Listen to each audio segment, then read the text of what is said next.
नमस्कार, glad to have you back on the channel. शुभ खबर।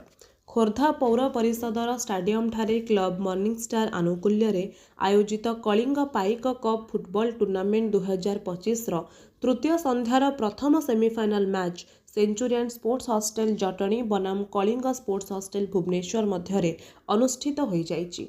मैच बहुत संघर्षपूर्ण थिला। आजिर संध्यारे अतिथि भावे पूर्वतन विधायक राजेंद्र कुमार साहू, पौर परिषदर उपाध्यक्ष शौर्य रंजन महांती, खोर्धा ब्लॉक उपाध्यक्ष प्रकाश चंद्र सामंतराय, 15 नंबर काउंसिलर प्रवीण जगदेव राय, पूर्वतन पौराध्यक्षा संजुक्ता साहू और मॉर्निंग स्टार क्लब्र कर्मकर्ता जोगदे खेलाड़ी मानक उत्साहित करथिले। आजिर द्वितीय semifinal match Dhenkanal sports hostel बनाम क्लब मॉर्निंग स्टार खोर्धा मध्य अनुष्ठित होइथिला।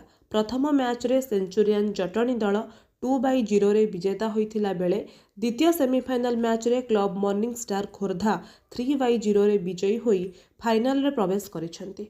फाइनल मैच सेंचुरियन जटणी बनाम क्लब मॉर्निंग स्टार खोर्धा मध्य रे सोमवार दिन संध्यारे अनुष्ठित हेबो। एही मैच रे बहु संख्या रे जोग देई खेलाड़ी मानक उत्साहित करिबा पई आयोजक अनुष्ठानर कर्मकर्ता निवेदन करिसेंती। ब्यूरो रिपोर्ट, शुभ खबर।